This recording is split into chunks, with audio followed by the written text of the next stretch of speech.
Meu pai passou mal durante o jantar de família. Eu fiquei desesperada, mas quando os paramédicos atendiam meu pai, ouvi meu irmão dizer para sua namorada: "Desta vez vou receber minha herança." Antes de continuar a nossa história, inscreva-se no canal e deixe o seu gostei neste vídeo, pois seu apoio nos ajuda muito. Vamos começar. As luzes vermelhas e azuis da ambulância invadiam a nossa sala de jantar, e refletindo nos pratos de porcelana que ainda continham o resto do nosso jantar interrompido. O barulho do rádio dos paramédicos, estático e urgente, era o único som que competia com as batidas descompassadas do meu próprio coração. "Pai, pai, olha para mim!" Eu gritava, segurando a mão fria dele enquanto dois homens de uniforme tentavam estabilizá-lo na maca. Ele não respondia. Seus olhos, sempre tão cheios de vida e carinho quando olhavam para mim, estavam virados, perdidos em algum lugar entre a consciência e a escuridão. A máscara de oxigênio cobria a boca que, minutos antes, contava uma piada ruim sobre o trânsito da cidade. "Senhorita, precisamos de espaço", disse um dos paramédicos com firmeza, mas sem rudeza. Ele sabia que eu estava em pânico. "Eu me chamo Doroteia. Tenho apenas 18 anos. E naquela noite, senti o chão desaparecer sob meus pés. Minha família, ou o que restava dela desde que mamãe se foi, sempre foi meu porto seguro. Meu pai, seu Alberto, era tudo para mim. Ele era o tipo de homem que trabalhava dobrado mesmo doente, só para não deixar faltar nada em casa. Ver aquele homem forte, minha rocha, reduzido a um corpo frágil numa maca, e foi o primeiro golpe da noite. Meu irmão mais velho, Mateus, estava pálido como cera. Ele corria de um lado para o outro, pegando os documentos do papai, a carteirinha do plano de saúde, uma muda de roupa. Suas mãos tremiam, mas ele tentava manter a funcionalidade. "Doroteia, pega a chave do carro." "Não, espera. Eles vão levar ele na ambulância. Eu vou junto", Mateus disse, a voz embargada pelo choro que ele segurava. "Eu vou também!" gritei, já correndo para a porta. "Não, Doro, você fica. Alguém precisa avisar a tia Sônia. Alguém precisa fechar a casa. Eu te ligo assim que chegarmos lá. Por favor, fica calma." Ele beijou minha testa rapidamente, um beijo gelado de medo, e pulou para dentro da ambulância antes que as portas se fechassem. E então, eles se foram. O silêncio que se instalou na casa foi ensurdecedor. A sirene foi ficando mais distante, levando meu pai e meu irmão bondoso. Fiquei parada na calçada por um momento, sentindo o vento frio da noite secar as lágrimas no meu rosto. Eu precisava ser forte. Precisava entrar, ligar para a nossa tia, limpar a bagunça do jantar. Respirei fundo, tentando buscar aquela força que meu pai sempre dizia que eu tinha. Ao entrar em casa, a cena do jantar interrompido me deu um nó no estômago. A cadeira do papai estava caída para trás. O guardanapo dele estava manchado de molho, onde ele tinha levado a mão ao peito antes de cair. Foi quando percebi que não estava sozinha. Na confusão, eu tinha esquecido completamente dele. João. Meu outro irmão, o do meio. Ele e a namorada, uma moça de sorriso fácil demais chamada Carla, e ainda estavam na sala de estar. João não tinha movido um dedo para ajudar com os documentos. Ele não tinha segurado a mão do nosso pai. Ele tinha ficado encostado no batente da porta da cozinha, observando tudo como se estivesse assistindo a um filme chato na televisão. Eu estava prestes a dizer algo, talvez pedir um abraço, talvez dividir o meu medo com meu irmão quando parei. Eles não tinham me visto entrar, pois eu estava na sombra do corredor, ainda perto da porta da frente. A voz de João era baixa, mas clara no silêncio sepulcral da casa. "Que noite?" Carla comentou, mexendo no celular, sem parecer realmente afetada. "Será que demora? A gente ainda ia encontrar o pessoal?" Meu coração parou por um segundo. Meu pai estava entre a vida e a morte. E ela pensava em sair? Mas o que veio a seguir foi pior. Muito pior. João soltou uma risada curta, seca, sem humor. "Esquece o pessoal hoje, Carla. A gente tem que fingir que se importa por mais algumas horas. Ai, que maldade, Rô, ela disse, mas havia um tom de brincadeira na voz dela. Maldade? Maldade é esse velho durar tanto, ele disse, e eu pude ouvir o som de gelo batendo no copo. Ele estava se servindo de uísque, do uísque do papai. Mas acho que dessa vez vai. Viu a cor dele? Não volta mais. Senti um gosto amargo na boca. Uma mistura de bile e incredulidade. Não podia ser verdade. Aquele era meu irmão. Sangue do meu sangue. Crescemos juntos. Brincamos no mesmo quintal. Você acha mesmo?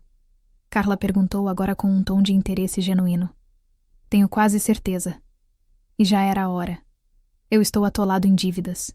E você sabe, o velho está sentado em cima de uma mina de ouro com essa casa e os terrenos no interior. Eu me encolhi contra a parede, minhas pernas falhando. As lágrimas voltaram, mas agora não eram só de tristeza. Eram de raiva. Uma raiva quente que começava a queimar meu peito. Desta vez vou receber minha herança. João sentenciou, e eu pude imaginar o sorriso ganancioso em seu rosto. Finalmente a hora dele chegou. Aquelas palavras foram como facas. Cada sílaba cortava um pedaço da imagem que eu tinha da minha família. Enquanto meu pai lutava para respirar numa ambulância, seu filho estava na sua sala, bebendo sua bebida, contando o dinheiro que viria com sua morte. Eu queria gritar. Queria entrar na sala e bater nele, expulsá-lo da casa que ele tanto queria vender. Mas o choque me paralisou. Eu era apenas Doroteia, a caçula de 18 anos que nunca tinha enfrentado ninguém. Como eu poderia enfrentar aquela maldade pura? Fiquei ali, no escuro do corredor, ouvindo eles brindarem silenciosamente ao provável fim do meu pai. Naquele momento, algo mudou dentro de mim.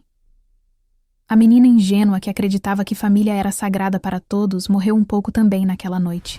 E eu sabia, enquanto limpava as lágrimas com as costas das mãos trêmulas, que se meu pai sobrevivesse, eu teria que protegê-lo. Não apenas da doença, mas do próprio filho. A raiva que queimava meu peito me impulsionou para dentro da sala. Eu não consegui me segurar. O medo de perder meu pai se misturou com o nojo daquelas palavras e eu explodi. Como você tem coragem? Minha voz saiu trêmula, mas alta. Carla deu um pulo no sofá, derrubando o celular. E João se virou devagar, com um copo de uísque ainda na mão, sem demonstrar nenhuma surpresa. Doroteia, achei que já tinha ido para o hospital, ele disse, com uma calma que me deu arrepios. Eu ouvi tudo, João. Tudo. O papai está morrendo numa ambulância e você está aqui, bebendo a bebida dele e contando o dinheiro da herança? Você é um monstro. Carla soltou uma risadinha nervosa e se levantou, pegando a bolsa. Acho melhor eu ir, Rô. O clima pesou. Me liga depois. Ela saiu sem olhar para mim, como se eu fosse um móvel inconveniente no meio da sala. Ficamos apenas nós dois. O irmão que eu adorava quando criança e o estranho frio que ele tinha se tornado.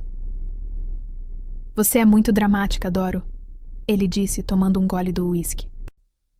Eu só estou sendo realista. O velho está doente há tempos. Uma hora acontece. E quando acontecer, eu preciso estar preparado. Não sou como você e o Mateus que vivem no mundo da lua. Realista? Você estava desejando a morte dele. Gritei, sentindo as lágrimas quentes escorrerem de novo. Pense o que quiser. Cresça, Doroteia. O mundo não é esse conto de fadas que o papai pintou para você. Ele subiu as escadas para o quarto dele, me deixando sozinha com minha indignação. Eu queria quebrar tudo, queria expulsá-lo, mas eu não tinha autoridade para isso. Ainda não. As semanas seguintes foram um borrão de angústia. Graças a Deus, meu pai sobreviveu. Foi um infarto grave, mas os médicos disseram que ele era forte. Eu e Mateus nos revezávamos no hospital, dormindo em cadeiras desconfortáveis, enquanto João apareceu apenas 2 vezes, sempre rápido, reclamando do cheiro de antisséptico. Quando papai finalmente teve alta, eu preparei a casa como se fosse para uma festa. Fiz a sopa de legumes que ele mais gostava, coloquei lençóis limpos na cama dele, Comprei os remédios. Eu estava tão feliz por tê-lo de volta. Mas algo tinha mudado. E não era só a saúde dele. Nos primeiros dias, achei que fosse o cansaço, os efeitos dos remédios fortes. Ele estava irritadiço, sem paciência. Quando levei a sopa na primeira noite, ele empurrou o prato. Está sem sal, Doroteia. Você quer me matar de desgosto com essa comida insossa? Ele resmungou, virando o rosto. Fiquei magoada, mas relevei. É o estresse, pensei. Mas as coisas pioraram. Ele começou a reclamar de tudo. Se eu limpava a casa, ele dizia que eu fazia barulho demais. Se eu ficava quieta, lendo perto dele para fazer companhia, ele perguntava se eu não tinha nada útil para fazer. O ápice foi numa tarde de terça-feira. Eu estava exausta, conciliando os cuidados com ele e meus estudos, que eu já tinha deixado de lado por tempo demais. Eu estava cochilando no sofá da sala, com um livro aberto no peito, quando senti uma cutucada forte no braço. Abri os olhos assustada e vi meu pai em pé, apoiado na bengala com o rosto vermelho de raiva. É isso que você faz o dia todo? Dorme, ele esbravejou. Pai, eu só descansei os olhos por 5 minutos. Eu passei a noite acordada organizando seus remédios. Desculpas. Você é uma preguiçosa, isso sim. Igualzinha à sua mãe, sempre achando um motivo para não trabalhar. Eu aqui doente e você vadiando no sofá. Aquela palavra me atingiu como um tapa na cara. Preguiçosa. Eu, que não tinha dormido mais de 4 horas por noite desde que ele infartou. Eu, que estava lavando, passando, cozinhando e cuidando de tudo. Minha mãe, que ele sempre idolatrou, agora era usada como insulto. Saí correndo para a cozinha para que ele não me visse chorar. Eu não entendia. Onde estava meu pai carinhoso?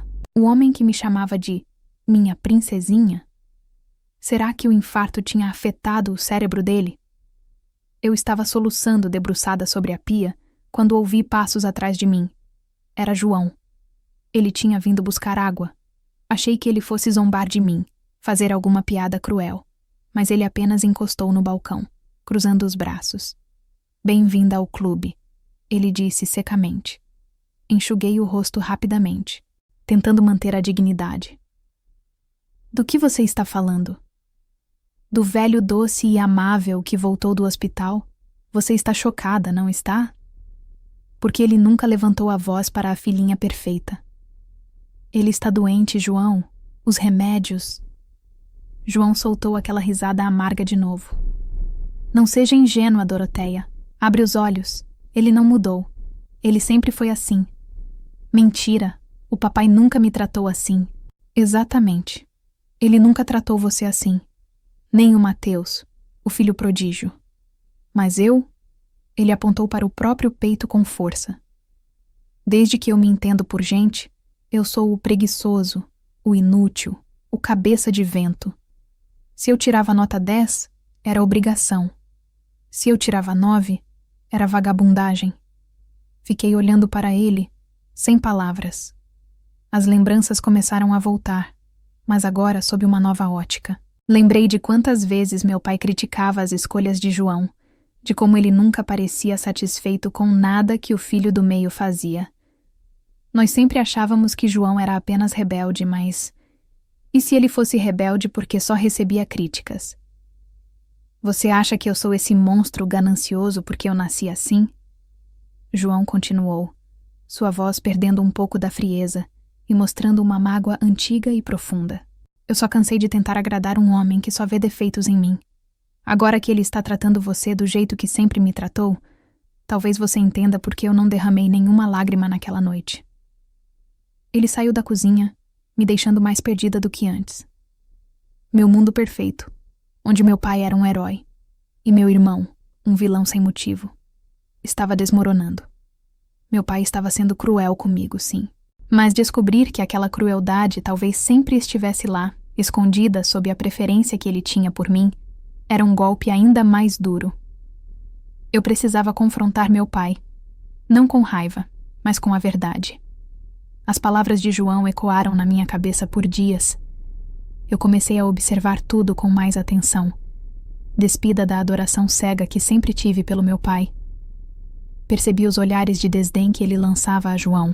Quando o irmão entrava na sala, os suspiros impacientes quando Mateus não atendia o telefone no segundo toque. E claro, as críticas constantes direcionadas a mim agora. Era doloroso. Era como ver a pintura de um ídolo descascar e revelar a madeira podre por baixo. Mas mesmo assim, João estava errado em desejar a morte dele.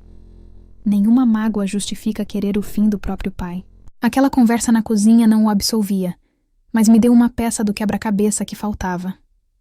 Decidi que não podia mais viver naquele clima de guerra fria e mágoas abertas. Eu precisava falar com meu pai. Precisava entender se aquele homem amargo era quem ele realmente era, ou se a doença tinha apenas potencializado seus piores lados.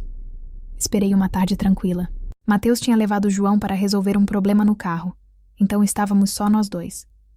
Preparei um chá de camomila, o favorito dele, e sentei na poltrona em frente ao sofá onde ele lia o jornal, com a testa franzida de sempre. Pai, podemos conversar? Perguntei, tentando manter a voz firme. Ele baixou o jornal devagar, me olhando por cima dos óculos de leitura. Se for para pedir dinheiro, já aviso que não tenho. Respirei fundo, ignorando a alfinetada. Não é dinheiro, é sobre nós, sobre como o senhor tem me tratado desde que voltou do hospital. Ele bufou e ia voltar a ler o jornal, mas eu continuei, mais rápido. O senhor me chamou de preguiçosa, disse que eu era igual à mamãe, e não foi um elogio. Pai, eu não tenho dormido. Eu tranquei minha faculdade para cuidar do senhor. Isso dói. Muito. Ele parou. O jornal tremeu levemente nas mãos dele. Pela primeira vez em semanas, vi um lampejo do meu pai antigo nos olhos dele. Um traço de vergonha, talvez. Eu estou doente, Doroteia. Tenho dores, tenho medo. Eu sei, pai. E eu entendo isso. Mas descontar em mim não vai fazer a dor passar. E tem outra coisa. Tomei coragem. Era agora ou nunca. O João me disse que o senhor sempre tratou ele assim, que eu só estou sentindo agora o que ele sentiu a vida toda. A menção do nome de João fez a expressão dele endurecer instantaneamente. A máscara de amargura voltou com força total. Aquele ingrato, ele fica enchendo sua cabeça com mentiras. Eu sempre dei tudo para ele. Deu coisas, pai, mas deu apoio? Deu carinho como dava para mim e para o Mateus? Ele ficou em silêncio, o rosto vermelho. Parecia que ia explodir a qualquer momento, mas eu não recuei. Eu ouvi o que ele disse na noite que o senhor passou mal, pai. Soltei a bomba. Ele me encarou, chocado. O que você ouviu? Ele disse que esperava receber a herança logo, que a sua hora tinha chegado. Vi meu pai murchar na poltrona. Toda a raiva pareceu esvair dele, deixando apenas um homem velho e triste. Ele disse isso? O meu próprio filho, desejando a minha morte? Sim, pai. Foi horrível. Eu fiquei com tanta raiva dele.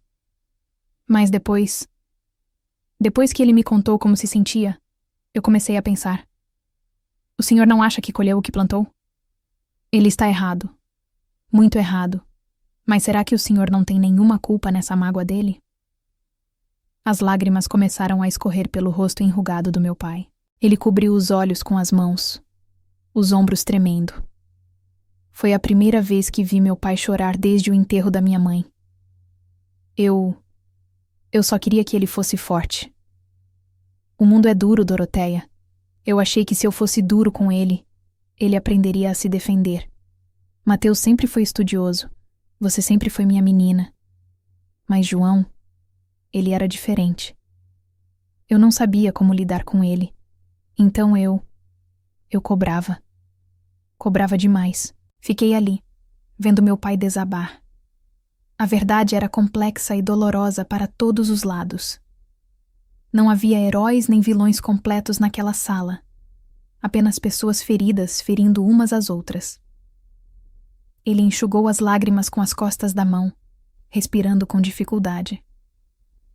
Eu errei com ele, Doroteia. Eu vejo isso agora. Mas ouvir que ele queria minha morte? Isso eu não posso perdoar. Não agora. É demais para um pai ouvir. Eu entendo, pai. Eu quero que ele saia desta casa. A voz dele voltou a ser firme, mas agora carregada de uma tristeza profunda, não mais de raiva. Eu não posso viver sob o mesmo teto de alguém que espera o meu fim ansiosamente. Eu preciso de paz para me recuperar, ou para morrer em paz quando a hora chegar de verdade. Eu não discuti. Sabia que era necessário. A convivência entre os dois tinha se tornado tóxica, venenosa para ambos.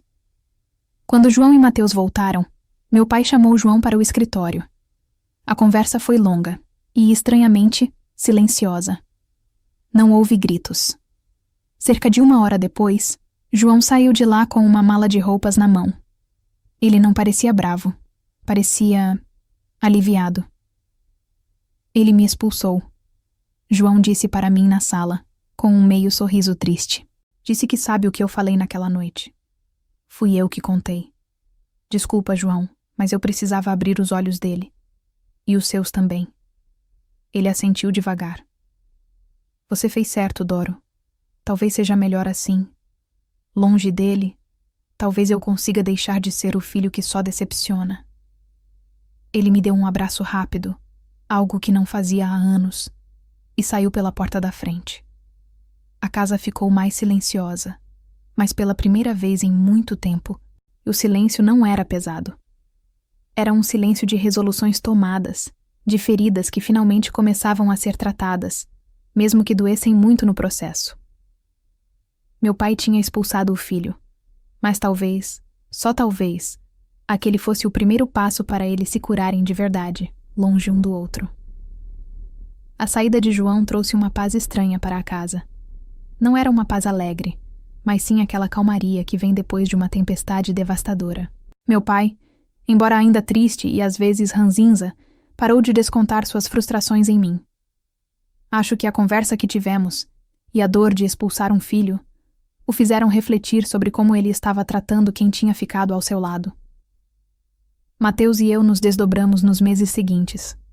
Ele assumiu as finanças da casa, organizando as contas que meu pai já não conseguia gerenciar com tanta clareza.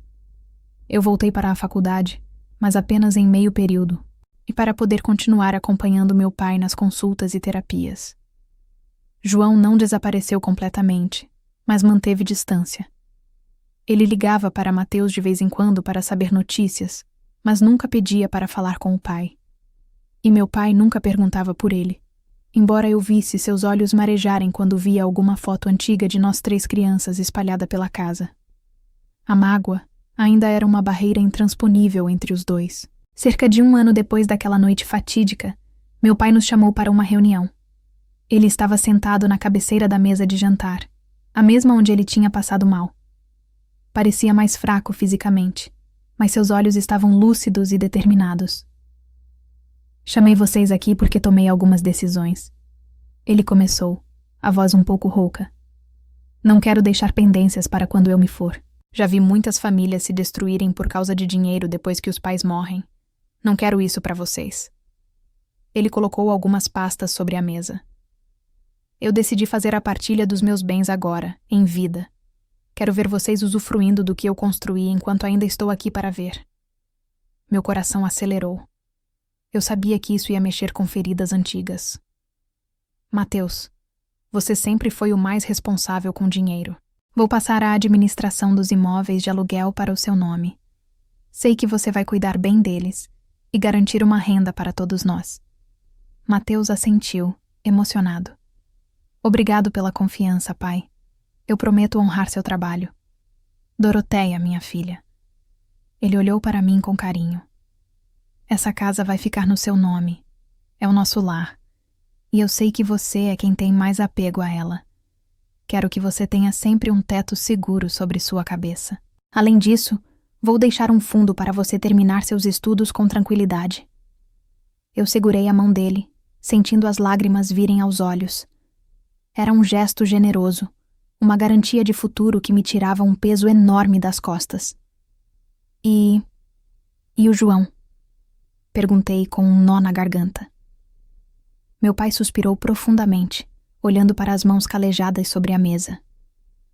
O João. Ele fez uma pausa longa.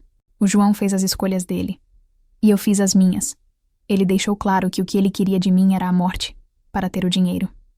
Pois bem, ele terá o dinheiro, mas só quando eu morrer. Um silêncio pesado caiu sobre a mesa. Era uma decisão dura. Era uma vingança? Talvez. Mas também era uma forma de justiça na cabeça do meu pai. Ele vai receber a parte dele da herança em dinheiro, referente à venda de um dos terrenos, e como consta no meu testamento. Mas ele vai ter que esperar. Vai ter que esperar a natureza seguir seu curso, sem torcer para que ela se apresse. Ele não vai ter o gosto de receber nada das minhas mãos enquanto eu estiver vivo. Eu queria argumentar. Queria pedir para ele reconsiderar, para tentar uma reaproximação.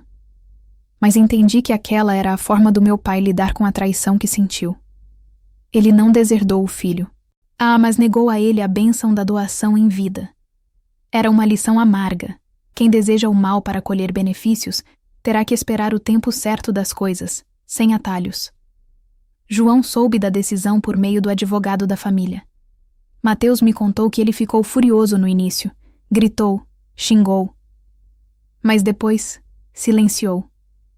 Acho que no fundo ele sabia que tinha cavado aquele buraco sozinho com suas palavras cruéis naquela noite. Meu pai viveu mais 3 anos.